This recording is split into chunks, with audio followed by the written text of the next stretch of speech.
Hey, would you look at that? Another batch of recruits, and wow, is that a human? Commander Vex leaned forward in his hover chair, his 6 eyes blinking in rapid succession. What is Central Command thinking? Humans don't belong in the Galactic Elite Academy. I shifted uncomfortably beside him. As his administrative assistant, I was required to attend these arrival ceremonies, but I never enjoyed Vex's commentary. Sir, Central Command must have their reasons. Reasons? Please, Zork. Humans are barely spacefaring. They're fragile, emotional, and lack any natural defenses. That one won't last a week. He pointed one clawed appendage toward a small figure standing at the far end of the line. The human female I checked my datapad, Mira Kovalski, stood out dramatically among the other recruits. Where the Draxians had their armored exoskeletons, the Voltar twins had their telepathic capabilities, and even the Quarna boy had his chameleon-like skin. The human appeared ordinary, small, vulnerable. 10 credits says she's gone by evaluation day. Vex chuckled, his mandibles clicking in that way that always made my scales itch. That's against Academy regulations, sir, I reminded him, though we both knew he'd find someone to take that bet. The orientation proceedings droned on, with Academy Director Phobos making the same speech he'd made for the last 27 cycles. I found my attention repeatedly drawn to the human. Unlike the other new recruits who stood at rigid attention, she was constantly moving, shifting her weight, tucking her brown hair behind her rounded ears, scanning the grand hall with eyes that seemed to miss nothing. Interesting. 3 days later, team assignments were posted. As expected, the human was placed in Omega Squad, the designation traditionally reserved for those expected to wash out. I'd seen it happen countless times. Omega Squad always received the least resources, the worst training slots, and the most challenging assignments. Classic Phobos, Vex said, reviewing the assignments on his monitor. Put all the rejects together and watch them fail. That way, when they do, you can say you gave them a chance. I nodded absently, but something about the human's placement bothered me. I'd been monitoring her performance in preliminary assessments, and while she lacked the physical prowess of the Draxians or the natural abilities of other species, her problem-solving metrics were off the charts. Why place such a mind in Omega? Sir, the human's cognitive scores mean nothing, Vex interrupted. This is the Elite Academy, not some theory school. Combat performance is what matters, and that human couldn't win a physical confrontation with a baby Zorgon, let alone a trained Draxian. Maybe he was right. But that evening, as I passed the training arenas on my way home, I noticed the lights still on in Training Room 12, the smallest, most outdated facility, typically assigned to Omega Squad. Curiosity got the better of me. Through the observation window, I saw Mira Kovalski alone in the room, surrounded by holographic opponents. What caught my attention wasn't her fighting style, which was, admittedly, unimpressive by Academy standards, but her methodical approach. She wasn't training randomly. She was systematically testing the simulation parameters, methodically cataloging the response patterns of different enemy types. I muttered to myself. That's different. A week later, the first team assessment results were posted. As expected, Alpha Squad dominated, with the Draxian twins, Krell and Vrel, setting new records in the combat simulator. What wasn't expected? Omega Squad coming in 4th. Not last. 4th. This has to be an error, Vex sputtered, staring at the rankings. Omega has never finished above last place in initial assessments. Never. I checked the data myself. No error, sir. They scored exceptionally well in the strategic component, making up for lower physical combat scores. Vex's facial tentacles curled in irritation. Pull the individual performance metrics. I did, and what they showed was fascinating. While most teams had 1 or 2 standout performers carrying the group, Omega's success came from perfect complementary performance. Each member had performed precisely to their strengths, with minimal overlap and maximum efficiency. The human, I said, unable to keep the surprise from my voice. She's their strategist. Impossible, Vex hissed. No first year could coordinate a team that effectively, especially not a human. But the evidence was right there in the data. Somehow, in just 1 week, Mira Kovalski had assessed the strengths and weaknesses of her misfit team and developed strategies that played to each member's abilities while covering their vulnerabilities. Sir, I ventured, perhaps we should observe their next training session. 2 days later, we stood in the observation booth above training room 12, watching Omega Squad prepare for their session. The team was an unlikely collection. Besides the human, there was Grunk, a Boglodite with incredible strength but famously poor coordination, Trixie, a Lumidarian whose light manipulation abilities were impressive but whose physical form was extremely fragile, Plex, a Mechaloid with exceptional technical skills but sluggish mobility, and Raza, a Kintari whose precognitive flashes were valuable but unpredictable. What a disaster of a team composition, Vex muttered. Phobos really stacked the deck against them. The training sequence began a standard hostage extraction scenario. Normally, teams approach this with brute force or obvious tactical maneuvers. Omega neither.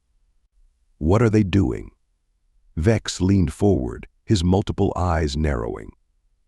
I watched, increasingly fascinated, as the team executed a strategy I'd never seen before. Grunk wasn't being used as a frontline combatant as his species typically would be. Instead, he was providing mobile cover for Trixie, who was using her light manipulation to create distractions and illusions. Plex was bypassing security systems while being protected by both, and Raza called out periodic warnings that allowed the team to adjust their movements with uncanny precision. And at the center of it all was Mira, coordinating through hand signals and brief vocal commands, constantly repositioning her team members for maximum effectiveness. This is unorthodox, I said. Vex didn't respond. For once in his long career, my supervisor seemed speechless. When Omega completed the scenario with a time that put them second only to Alpha Squad, Vex's mandibles clicked rapidly, his species equivalent of a nervous twitch. A fluke, he declared finally. They got lucky with the scenario parameters.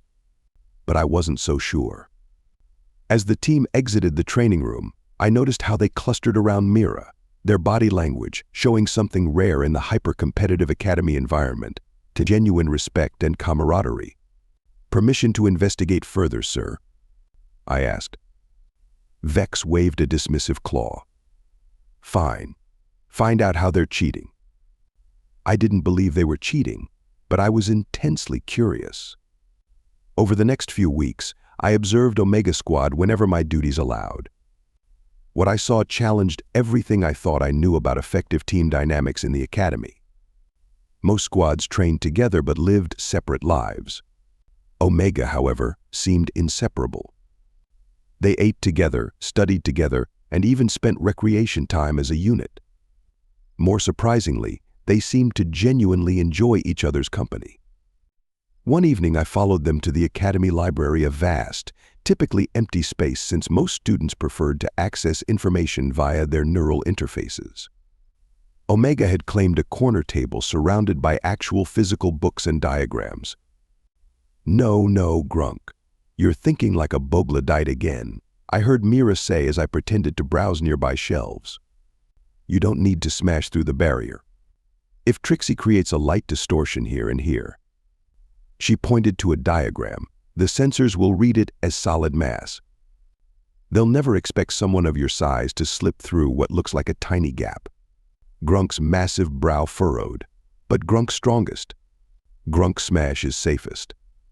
Strongest doesn't always win, Mira replied, not unkindly.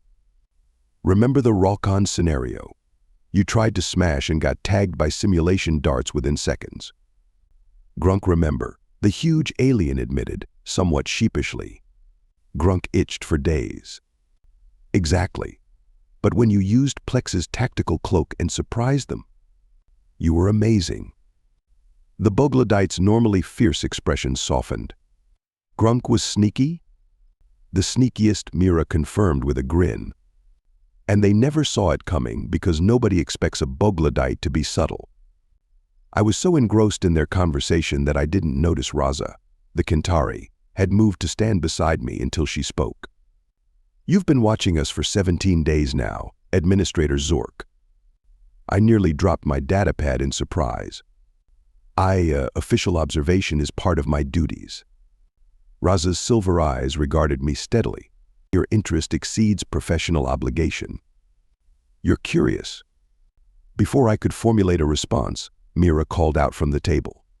"Why don't you join us, Administrator? You'll see more from over here than hiding behind the xenobiology shelves." Awed and somewhat embarrassed, I approached their table. "I'm not hiding. I'm gathering data on squad performance for official Academy records." 5 pairs of eyes regarded me with varying degrees of skepticism. "Right," Mira said, in that peculiar human way that suggested she didn't believe me at all. "Well, while you're gathering data, you might as well be comfortable. Pull up a chair. We're just strategizing for tomorrow's assessment." Against my better judgment, I sat. "Why strategy?" I asked. "Most teams focus on combat drills and physical conditioning." Plex, the mechaloid, emitted a series of clicks that translated as laughter. "Because we can't outfight Alpha Squad. Have you seen the Draxian twins? They bench press shuttlecraft for fun. But we can outthink them," Mira added. "They're predictable. Strong, yes. Skilled, absolutely. But they approach every problem the same way. Frontal assault, overwhelming force." Trixie chimed in, her luminescent skin pulsing with blue light. "It works for them because they're strong enough to overcome most obstacles." "But not all obstacles," Mira pointed out. "That's where we have the advantage. We know we can't win with brute force, so we have to get creative." I found myself nodding. Adaptive problem solving versus raw power. Exactly. Mira beamed at me as though I'd just said something brilliant instead of merely stating the obvious. "And each of us brings something unique to the table, abilities the others don't have. Which is why we study each other," Grunk added, surprising me with his insight. "Grunk know what Trixie do. Trixie know what Grunk do. We cover what word?" "Weaknesses," Raza provided. "Yes, we cover weaknesses. Make teams strong where each alone is weak." I looked around the table at these 5 misfits who, by all Academy standards, should have been washing out, not rising through the ranks. "This approach is unorthodox." "You mean it's human," Mira said, a knowing smile playing on her lips. "I didn't say that. You didn't have to. It's what everyone thinks. Humans don't have natural armor or telepathy or super strength. We're the weakest species in the Academy, physically speaking. But, boss." She tapped her temple. "We've survived because we're adaptable. We observe. We plan. We find ways to turn weaknesses into strengths. Just as you're doing with your team," I realized aloud. "Just as we're doing together," she corrected. "This isn't my team. It's our team." The others nodded in agreement, and I saw something in their expressions I rarely witnessed at the Academy. Pride not in individual achievement, but in collective success.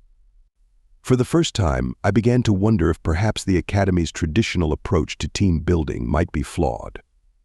The midterm assessments arrived, and with them, unprecedented results. Omega Squad placed second overall, missing first place by mere points. The Academy was buzzing with rumors and speculation. How had the Reject Squad risen so quickly?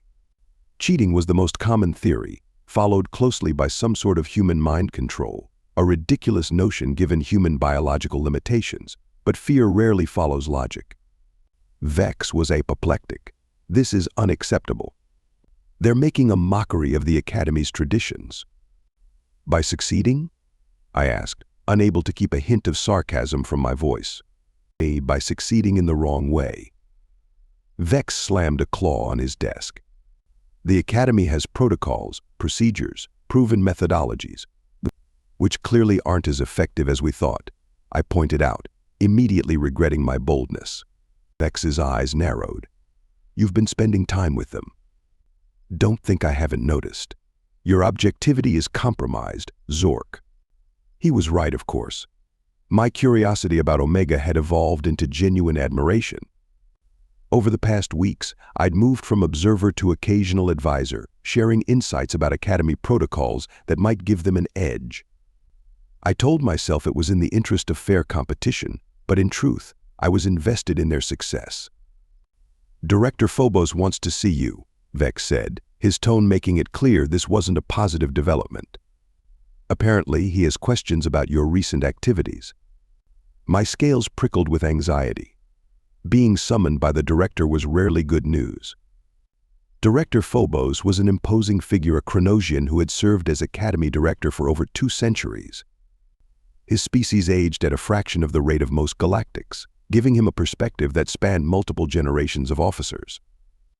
"Administrator Zork," he greeted me, his deep voice resonating in the sparsely furnished office. "I understand you've developed an interest in Omega Squad."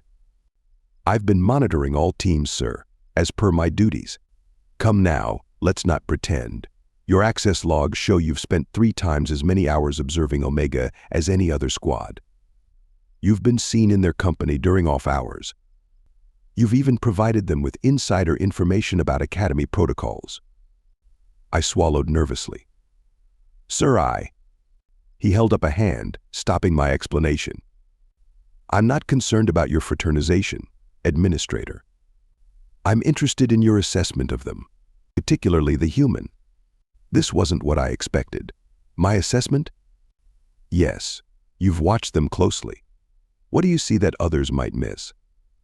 I considered my words carefully. "They function as a true unit, sir. Not simply as skilled individuals working toward the same goal, but as complementary parts of a whole. The human Mira.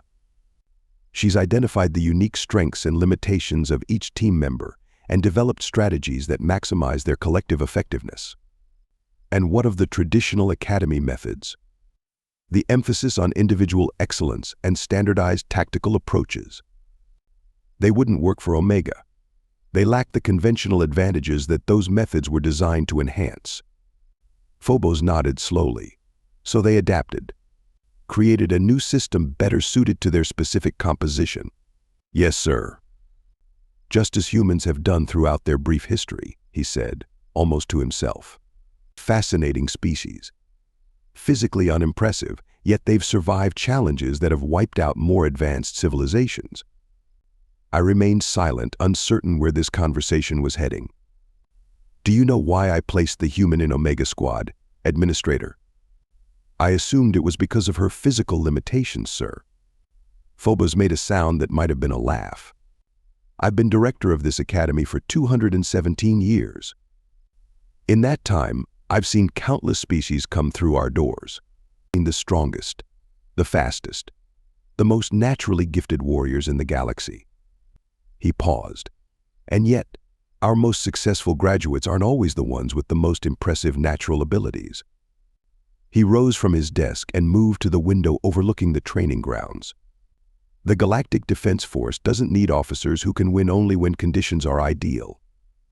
We need officers who can adapt, who can make the best use of whatever resources are available, who can turn apparent disadvantages into unexpected strengths." Understanding dawned on me. "You put her in Omega Squad deliberately, with the others who had abilities that didn't fit the Academy's standard approach." "I gave her a challenge," he corrected. "One that would either break her or prove my theory correct." "And has it? Proven your theory?" Phobos turned back to me, his ancient eyes glinting. "That remains to be seen. The final assessments will tell us whether Omega's rise is sustainable or merely a fascinating anomaly." "You sound like you want them to succeed," I ventured. "What I want, Administrator Zork, is for this academy to produce the best officers possible. If that means rethinking our methods, then so be it." As I left the director's office, I realized that Omega Squad's success wasn't just changing their own futures, it might be changing the future of the academy itself. The final assessment was the impossible scenario, a simulation famously designed to be unwinnable. Its purpose was not to test if cadets could achieve victory, but how they handled inevitable defeat. The entire academy gathered to watch the top teams attempt the challenge. Alpha Squad went first, with Krell and Vrel leading a ferocious assault that, while impressive, ultimately ended in failure, as the simulation's overwhelming forces gradually wore them down. When Omega's turn came, whispers swept through the observation deck. Many had come to see the upstart team finally put in their place. Vex stood beside me, practically vibrating with anticipation of their failure. "Now we'll see the humans' true limitations," he muttered. The scenario began, and immediately Omega did something unexpected. Rather than engaging the enemy forces directly or attempting to complete the primary objective, they appeared to be retreating. "Hey, running away already," someone in the crowd jeered. But they weren't retreating randomly. They were executing a carefully choreographed withdrawal, drawing the simulation enemies into a narrowing corridor where Grunk and Trixie had prepared an elaborate trap. When it was sprung, nearly a third of the opposing force was neutralized in seconds. "Interesting opening gambit," Director Phobos commented from nearby, but the scenario compensates for early losses by increasing the difficulty of remaining forces. Sure enough, the simulation ramped up, introducing elite enemy units with adaptive tactical programming. This was where most teams faltered, as their initial strategies became ineffective. Omega, however, seemed prepared for this. They split into pairs, Mira with Raza, Grunk with Trixie, while Plex operated independently, each executing what appeared to be completely different tactical approaches that nonetheless worked in concert. "They're confusing the simulation's predictive algorithms," I realized aloud. "It can't anticipate their next move because there's no single pattern to analyze."